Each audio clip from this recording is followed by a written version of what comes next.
ನಮ್ಮೆಲ್ಲರ ನೆಚ್ಚಿನ ನಾಯಕರು ಕರ್ನಾಟಕ ಸರ್ಕಾರದ ಮಾಜಿ ಸಚಿವರಾದ ಸನ್ಮಾನ್ಯ ಶ್ರೀ ಅರವಿಂದ ಲಿಂಬಾವಳಿಜಿ ಹಾಗೂ ನಮ್ಮ ಜನಪ್ರಿಯ ಶಾಸಕರಾದ ಶ್ರೀಮತಿ ಮಂಜುಳಾ ಅರವಿಂದ ಲಿಂಬಾವಳಿಜಿ ಅವರ ಮಾರ್ಗದರ್ಶನದಲ್ಲಿ ನಗರ ಮಂಡಲ ಅಧ್ಯಕ್ಷರಾದ ಶ್ರೀಧರ್ ರೆಡ್ಡಿ ಅವರ ಸೂಚನೆಯಂತೆ ಕೊಡತಿ ವಾರ್ಡ್ ಉಸ್ತುವಾರಿಗಳಾದ ಚಿಕ್ಕಣ್ಣನವರ ಹಾಗೂ ವಾರ್ಡ್ನ ಹಿರಿಯ ಮುಖಂಡರ ನೇತೃತ್ವದಲ್ಲಿ ಇಂದು 18/1/2026 ಬೆಳಗ್ಗೆ ಜವಾಬ್ದಾರಿ ಹಸ್ತಾಂತರ ಹಾಗೂ ಕೊಡತಿ ವಾರ್ಡ್ ಸಭೆಯನ್ನ ನಡೆಸಲಾಯಿತು.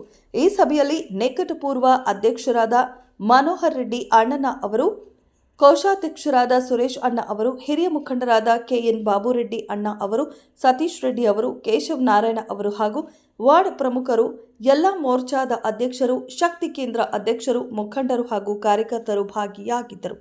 ವರದಿ ದೀಪ. ಕ್ಷಣ ಕ್ಷಣದ ಸುದ್ದಿಗಾಗಿ ವೀಕ್ಷಿಸಿ ರಾಷ್ಟ್ರಧ್ವನಿ ನ್ಯೂಸ್ ಕನ್ನಡ.